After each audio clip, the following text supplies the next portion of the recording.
This is a world gone mad. This is a world gone mad. Mad, mad, mad, mad. This is a world gone mad. Welcome to the Resistance. I'm Jeff Allen Wolf, and I give my commentary on national and world news and politics. Here we go. U.S. stocks are extremely volatile again as Wall Street is still rattled by Trump's tariffs.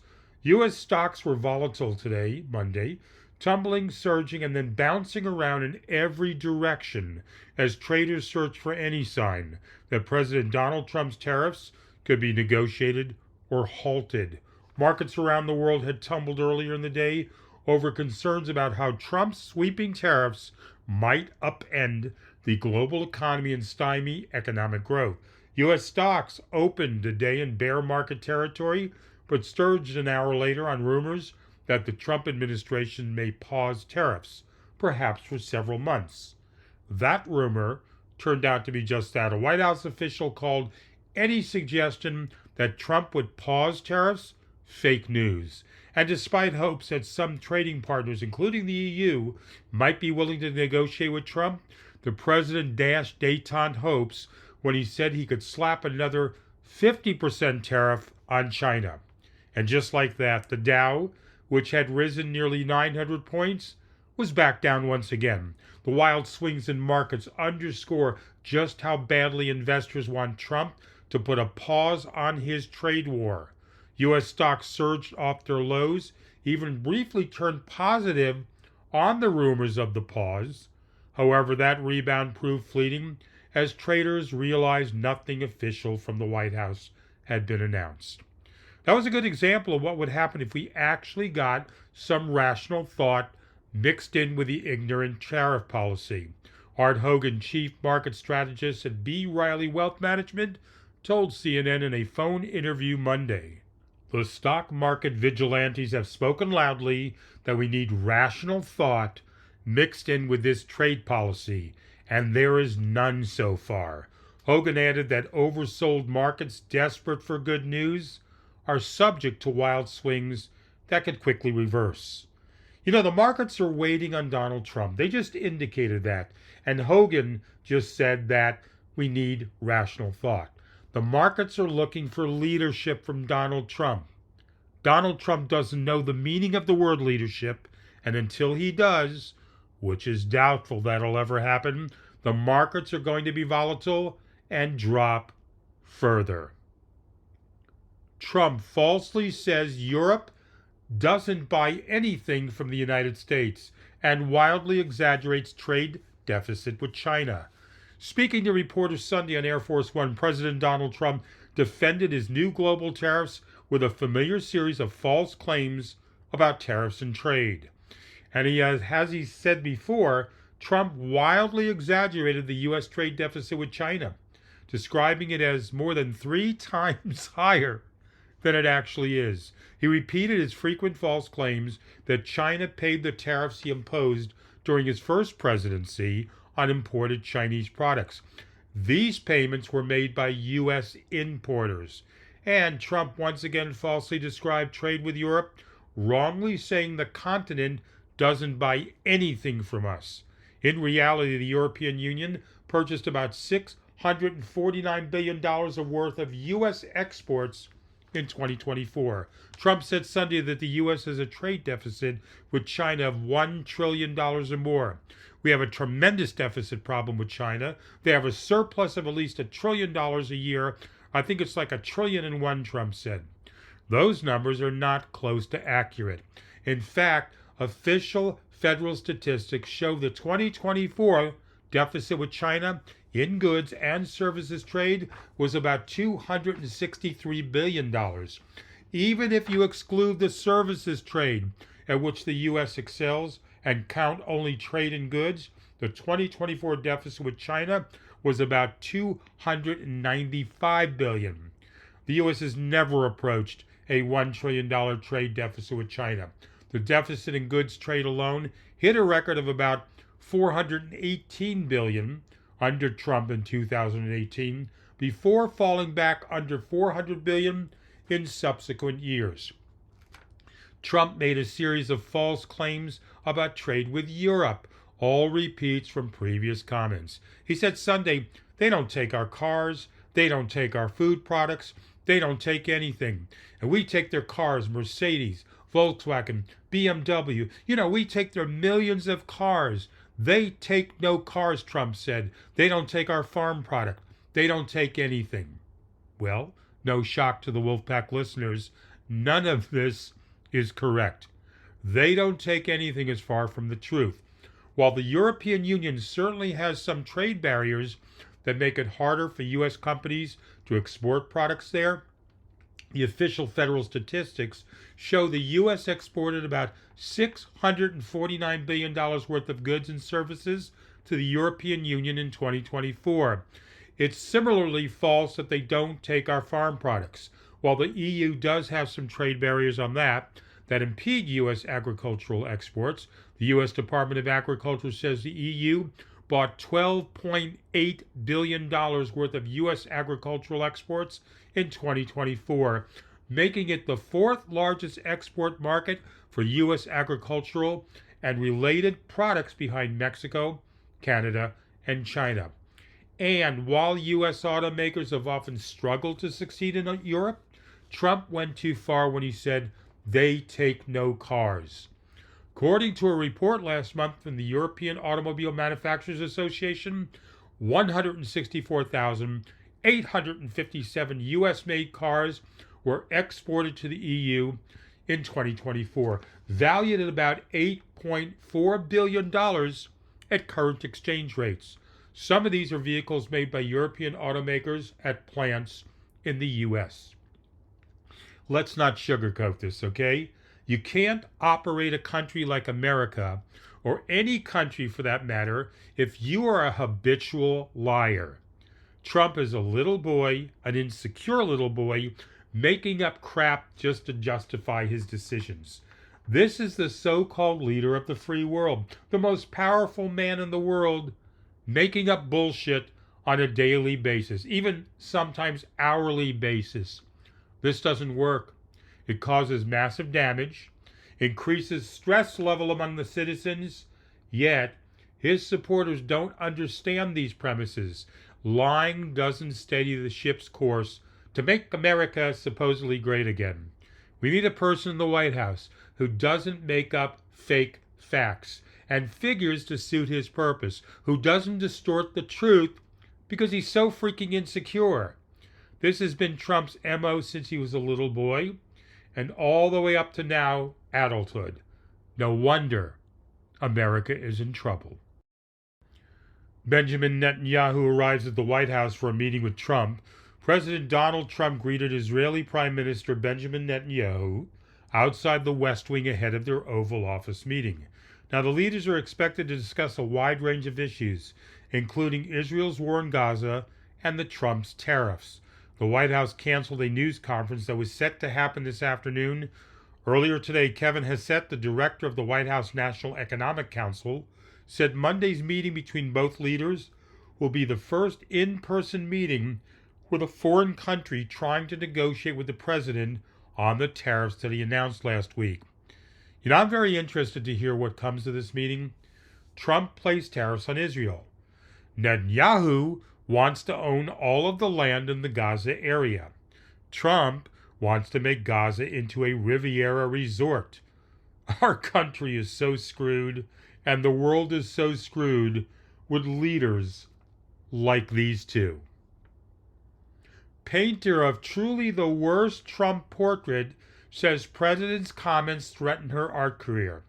The painter, whose portrait of Donald Trump was removed from the Colorado State Capitol after the U.S. president branded it truly the worst, says that criticism has put her 4-decade art career at risk. In a statement published to her personal website, portraitist Sarah A. Boardman said Trump's allegation that she purposely distorted his image was directly and negatively impacted by business, which is now in danger of not recovering. Boardman's painting had hung alongside portraits of other U.S. presidents at the state capitol in Denver for almost 6 years before Trump voiced his displeasure with the artwork on social media last month. The work was subsequently removed at the request of Republicans, including Colorado Senator Minority Leader Paul Lundeen, who said it should be replaced with one depicting Trump's contemporary likeness, the Associated Press reported. In a post published on Truth Social, the U.S. president had written, "Nobody likes a bad picture or painting of themselves, but the one in Colorado in the state capitol was purposefully distorted to a level that even I perhaps have never seen before." Trump unfavorably compared the painting to Boardman's portrait of former President Barack Obama, which hung beside it in the Capitol's third-floor rotunda, writing, Trump did, "His looked wonderful, while the one of me is truly the worst." Trump also took a personal swipe at British-born Boardman, saying she must have lost her talent as she got older. All right, let me state this up front to all of you listening. All of us have some vanity to some extent. Agreed? I mean, I'm doing a podcast now. And when I did television, I wanted to make sure I looked good in my media photos. It's honest, looking at ourselves and not liking what we see sometimes. So with that comment in mind, I wanted to see the portrait that Trump was referring to. So I looked online expecting, I don't know quite frankly what I was expecting. Either Donald was full of shit, or the portrait truly is a lousy portrait. I looked at it, and it honestly looks fine. I'm trying to be objective as a Democrat. He has puffy cheeks in the portrait. He's older, but that's what he looks like. You, the listener, go take a look at the painting. Decide whether you think Donald is right to complain about this or not. But the issue is to ruin someone's career by denigrating a painter, saying she is so bad, is just irresponsible. But what the hell am I thinking? We're talking about Donald, the insecure, delusional nutcake who's running the White House. You know the old saying, birds of a feather flock together? Well, billionaires must love Donald Trump with everything he's doing. Au contraire, mon ami. Wealthy business leaders are turning on U.S. President Donald Trump over his plan to impose a colossal set of tariffs on America's trading partners as losses mount on stock markets around the world. Billionaire investor Bill Ackman, who endorsed Trump's 2024 presidential bid, warned Sunday that going ahead with the new tariffs was tantamount to launching an economic nuclear war. On Wednesday, Trump said he would impose significantly higher reciprocal tariffs on dozens of countries that have the highest trade imbalances with the United States. In a post on X, Ackman said business investment will grind to a halt and consumers will close their wallets if the new levies do indeed come into force. We will severely damage our reputation with the rest of the world that will take years and potentially decades to rehabilitate, he added in the post, which was viewed, by the way, by 10.6 million people. Already, Trump's baseline 10% tariff on all goods imports into the U.S. went into effect Saturday, and dozens of economies are bracing for even higher levies starting Wednesday. Those harder-hit countries include major U.S. trading partners, China and the European Union, which face new duties of 34% and 20% respectively. Other billionaires and wealthy business leaders have also openly criticized Trump's tariff agenda in recent days as fear over its economic fallout gripped markets. Jamie Dimon, CEO of J.P. Morgan, warned Monday that the tariffs threaten to raise prices, drive the global economy into a downturn, and weaken America's standing in the world. The recent tariffs will likely increase inflation and are causing many to consider a greater probability of a recession, Dimon said in an annual letter to shareholders. Whether or not the menu of tariffs causes a recession remains in question, but it will slow down growth, he said. Billionaire Stanley Druckenmiller, founder of the Duquesne family office and investment firm, said in a post on X Monday that he did not support tariffs exceeding 10%. Druckenmiller is worth an estimated $11 billion, according to the Bloomberg Billionaires Index. Even Elon Musk, Yeah, the man who thinks he's president, the world's richest man, and top Trump accolade said Sunday that he hoped for a zero tariff situation between Europe and the U.S. In an interview with Italy's Deputy Prime Minister Matteo Salvini via video link, Musk said he wanted to see an effective free trade zone created between Europe and North America. If you're a mid-sized or even a large cap company, you're going to be very hesitant about what to do, Musk said. If those tariffs are going to be negotiated back down again in a few months' time, then you'd be wasting your time investing potentially hundreds of millions of dollars in new plants in the U.S., Musk concluded. In his post, Ackman said the new tariffs were massive and disproportionate, saying this is not what we voted for. He called for a 90-day timeout in which Trump could negotiate with trading partners to resolve unfair asymmetric tariff deals. Trump has said his tariff agenda is designed to redress years of lopsided trade between America and its partners, caused in his view by other countries imposing steeper tariffs on U.S. goods imported into their markets than the U.S. does on theirs. But investors are clearly not convinced by the wisdom of Trump's plan. When your own peers think what you're doing is wrong, that says a lot. Billionaires hating what Donald is doing. Trump won't listen, though, and I'm laughing and wondering how anyone keeps supporting this man when his fellow billionaires think his policy on tariffs is wrong. And finally, flying dragons and omnidirectional elevators. This and more inside Epic Universe, one of the largest, most expensive theme parks ever made. As if the words from Harry Potter and the Order of the Phoenix had jumped off the page into reality, fluorescent green fog surrounds people walking through a Wizarding World Flu Network transit tunnel, to be greeted on the other side by an atrium with soaring ceilings depicting moving storm clouds. It might be the first time Muggles, those are non-wizards, have been inside the Ministry of Magic. This is just one jaw-dropping moment for guests to experience when Universal Orlando Resort officially opens its third and newest theme park, Epic Universe, on May 22nd. It's the first major theme park to open in Central Florida in 26 years.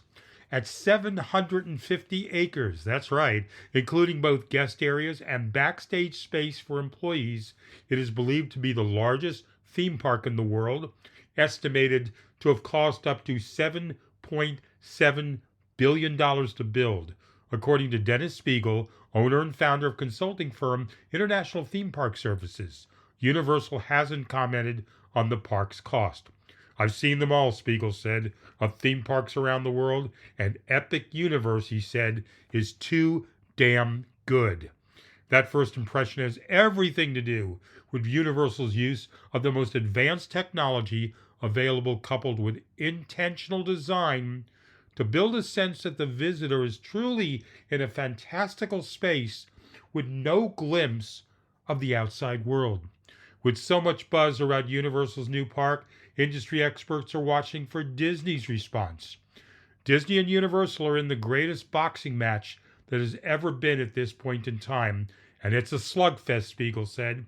I believe that within 12 to 16 months, Disney will announce its fifth gate theme park because it's necessary. Disney's still the dominant leader in the theme park industry, currently has 4 theme parks on its Walt Disney World property in Central Florida, the last one which opened in 1998. Now, for the moment, the company has announced a slew of new themed lands and attractions within existing parks, but no new theme park. Is Epic Universe going to put Disney out of business? Absolutely not. Is it going to put a chink in their armor? Yes, it will, Spiegel said. He added that he expects 2025 to be a year of heavy discounting by all parks, not just to compete with Epic Universe, but to anticipate a worsening economy. Even with the stock market roller coasters and Goldman Sachs predicting that recession odds are rising, Spiegel predicts at least 6 million guests will visit the Epic Universe theme park within its first year alone. And I didn't even tell you, the Wolfpack listener, details of the Epic Universe theme park. Go check out online. Read for yourself some great stuff. When you see what they're going to do, you will be excited if you like theme parks. I'm not suggesting everyone with limited income can go visit Epic Universe. But if you can, or you can get a gift from a relative or a friend for a birthday, or you're planning a celebration, it probably would be worthwhile to check out Epic Universe. Nice to know there's something worthwhile to look forward to in our country with everything negative going on right now. And if you care to comment on this, or anything in this episode, or even just to say hello, Jeff, would be nice to hear from some of you. Now, I do hear some of you breathing out there in the background, so I know you're listening. Wolfpacklistener@gmail.com. You could reach me. Email 833-399-9653. Toll-free voicemail box. Or leave me a comment on Blue Sky if you're there. And please check out my Substack. I just started that again. You can find it on Substack. Look under Jeff Allen Wolf, The Wolf's Den. Or you could contact me. I'll send you a direct link to Substack to make it easier for you.